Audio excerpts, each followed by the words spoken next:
अस्सलाम वालेकुम, मैं हूं यासिर जलाल और आप देख रहे हैं फोक पाकिस्तान। इस वक्त मुल्क में ये शोर है कि हुकूमत ने इस्लामाबाद के F9 पार्क को बेच दिया है, गिरवी रख दिया है या फिर कुछ और।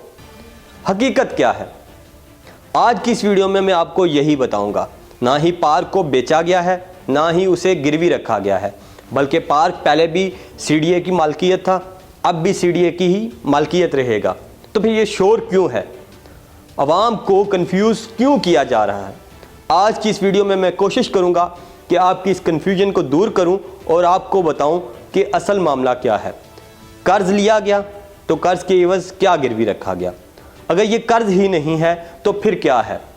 ये सारा मामला बड़ा गंभीर और कंफ्यूजन वाला है और पाकिस्तान के मीडिया ने और पाकिस्तान के सहाफ़ियों ने इसको आप लोगों के लिए मज़ीद मुश्किल बना दिया है। और लगता यूँ है और ये तासर दिया जा रहा है जैसे हुकूमत जो हुकूमती अमलाक हैं, जो रियासत पाकिस्तान की अमलाक हैं, उनको बेच रही है या गिरवी रख रही है और वो अदारे, वो अमलाक आने वाले चंद सालों में रियासत पाकिस्तान की मलकियत नहीं रहेंगे। ये सब गलत है। अगर आप भी ऐसा सोच रहे हैं तो वीडियो को एंड तक ज़रूर देखिएगा और मेरी ये कोशिश होगी कि एंड तक आपकी ये कन्फ्यूजन ख़त्म हो जाए। इससे पहले कि आगे बढ़ूं, अगर आपने अभी तक मेरे YouTube चैनल को सब्सक्राइब नहीं किया तो अभी कर लीजिए और साथ लगे बेल के बटन को ज़रूर दबाइए। यह सारा मामला शुरू हुआ 92 न्यूज़ की खबर से, जब 92 न्यूज़ के सीनियर सहाफ़ी और सीनियर रिपोर्टर सुहेल इकबाल भट्टी साहब ने ये खबर ब्रेक की कि हुकूमत ने F9 पार्क को, इस्लामाबाद के F9 पार्क को गिरवी रखकर उसके एवज कर्ज ले लिया है।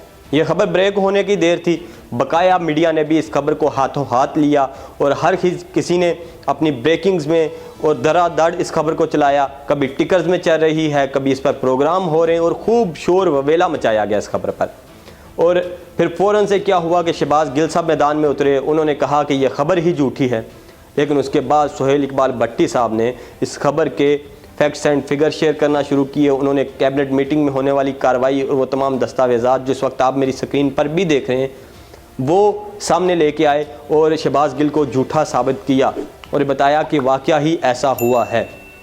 लेकिन सुहेल इकबाल भट्टी साहब की खबर अपनी जगह दुरुस्त कि हुकूमत ने F9 पार्क के एवज कर्जा लिया, लेकिन इसमें थोड़ी सी कन्फ्यूजन है। अब भी ना ही पार्क को गिरवी रखा गया, ना ही पार्क को बेचा गया।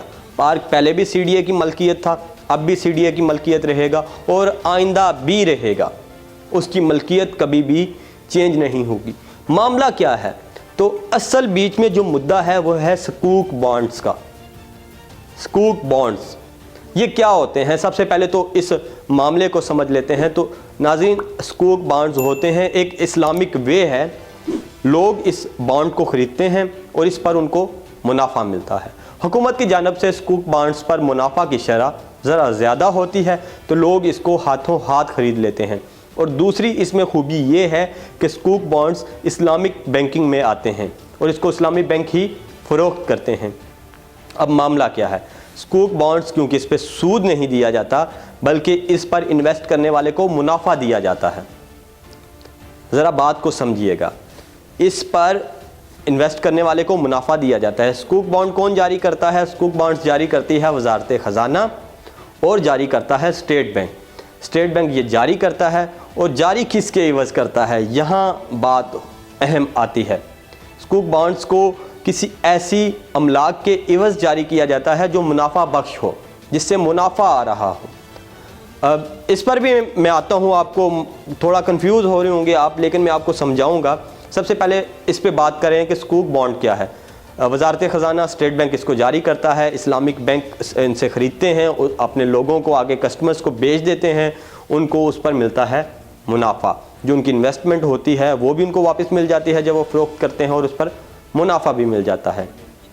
अब इसमें मुनाफा होता है, लफ्ज़ सूद नहीं होता। तो सूद को ख़त्म करने के लिए और सूद की जो शरई हैसियत है उसको ख़त्म करने के लिए और शरई तौर पर उसको मुनाफा में कन्वर्ट करने के लिए क्या होता है कि इस तमाम तर सकूक बॉन्ड्स को एक ऐसी अमलाक के एवज जारी किया जाता है, उसकी मालियत के बराबर जारी किया जाता है जिससे मुनाफा आ रहा हो। पाकिस्तान में पहले भी سکوک بانڈز جاری ہوتے رہے. ریڈیو پاکستان کی بلڈنگ کے حوالے سے سکوک بانڈز جاری ہوئے, اس کی مالیت کے برابر کے سکوک بانڈز جاری ہوئے, لاہور اسلام آباد موٹر وے کے عوض جاری ہوئے, ایئرپورٹس کے عوض جاری ہوئے. میں آپ کو بتاتا چلوں کہ ضیاء الحق کے دور میں یہ سکوک بانڈز جو ہیں زرعی زمینوں کے عوض جاری ہوتے تھے. ایک زرعی زمین ہے, اس کی جتنی مالیت ہوتی تھی اس مالیت کے برابر کے سکوک بانڈز مارکیٹ میں پھینک دیے جاتے تھے اور پھر ان پر منافع دیا جاتا تھا. وہ منافع کہاں سے آ رہا ہے؟ وہ اس زرعی زمین سے آ رہا ہے اور وہ منافع بانڈ خریدنے والے کو مل رہا ہے. اس طرح یہ ایک اسلامی طریقہ کار ہو جاتا ہے, اس پر سود نہیں آتا. اور جو اس کے بعد سے پھر جو حکومتی املاک تھی ان کو گروی رکھ کر, گروی تو نہیں کہا جا سکتا, ان کے عوض سکوک بانڈز جاری کیے جانے لگے اور پھر ان کا جو منافع تھا وہ آگے کسٹمر تک پہنچنے لگا. تو اس طرح یہ شرعی طور پر اس کو جسٹیفائی کیا گیا وہ املاک کو اس کے ساتھ اٹیچ کر کے. اب بھی جب حکومت کو بجٹ کے جو خسارے تھے اس کو فلفل کرنے کے لیے رقم چاہیے تھی, تو یاد رہے کہ یہ جو سکوک بانڈز ہوتے ہیں یہ مقامی بینکوں سے جو قرض لیا جاتا ہے وہ قرض ہوتا ہے. اب حکومت نے کیا کیا کہ F9 پارک کی جتنی مالیت بنتی تھی اس مالیت کے عوض کے سکوک بانڈز مارکیٹ میں جاری کر دیے. اب وہ سکوک بانڈز وزارت خزانہ سے اور اسٹیٹ بینک سے اسلامی بینک خریدیں گے. ان بینکوں سے وہ جو خریدیں گے تو وہ پیسے آئیں گے حکومت کے پاس, حکومت ان کو یوٹیلائز کرے گی اور اس پر جو سود ہے حکومت اب اس پر سود نہیں بلکہ منافع دے گی. منافع کن کو دے گی؟ وہ لوگ جو نیچے بینکوں سے سکوک بانڈز خرید رہے ہیں.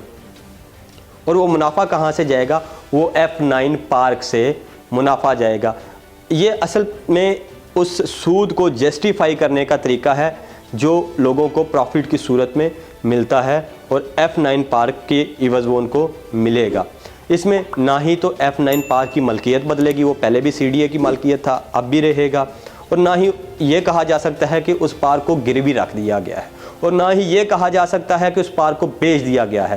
اس پارک کو اس کا اصل مالک ہی استعمال کرے گا, وہ اس کے اصل مالک کے پاس ہی رہے گا. بس اس پارک کی مالیت کے عوض کے سکوک بانڈز جاری کیے ہیں. اگر اس پارک کا نام نہ بھی رکھتے حکومت اپنی گارنٹی پر بینک سے لون لے سکتا تھا, لیکن اس لون پر حکومت کو سود پے کرنا پڑتا ہے. تو حکومت نے اس سود کو ختم کرنے کے لیے اس پراپرٹی کو اٹیچ کر دیا اس لون کے ساتھ, اور وہ منافع میں چینج ہو گیا کہ اس پراپرٹی کا جو منافع ہے وہ بینک کو جائے گا. تو یہ ذرا قرضے کو اسلامک بینکنگ میں لانے کا ایک طریقہ کار ہے جو پہلی حکومتیں بھی کرتی آئی اور اس حکومت نے بھی اختیار کیا, اور اس کا معاملہ خراب ایسے ہوا کہ جب خبر سامنے آئی تو فوراً سے ترجمان صاحب نے تردید کر دی, جو تردید بھی غلط تھی, اور خبر میں بھی سکم تھا, اس کو عوام کے سامنے صحیح سے بریف نہیں کیا گیا. تو اب یقیناً آپ کو سمجھ آ گئی ہوگی پہلی حکومتیں بھی, لاہور جو ہمارے ایئرپورٹ ہیں, جو موٹر وے ہے, ریڈیو کی بلڈنگ ہے اور بہت ساری عمارتیں ہیں, ان کو گروی رکھ کے سکوک بانڈز جاری کیے گئے, اور اب اسی طرح ایک بار پھر سے سکوک بانڈز جاری کیے گئے ہیں. جب ان کی رقم دوبارہ سے حکومت ادا کر دے گی بینکوں کو تو وہ پلاٹ, وہ پارک اپنی جگہ پہ موجود رہے گا, اور اس پر دوبارہ سے آنے والے سالوں میں دوبارہ سے سکوک بانڈز بھی جاری کیے جا سکتے ہیں. تو یہ کنفیوژن تھی جو میں چاہتا تھا کہ آپ کی دور کر دی جائے. اگر اب بھی آپ کو سمجھ نہیں آ رہی تو آپ مجھے کمنٹ باکس میں بتائیے, اور میں کوشش کروں گا کہ آپ کی اگر آپ کو ابھی تک سمجھ نہیں آئی تو اس کو مزید آسان اور سادہ طریقے سے سمجھانے کی کوشش کروں. مجھے یاسر جلال کو اجازت دیجیے. اللہ حافظ.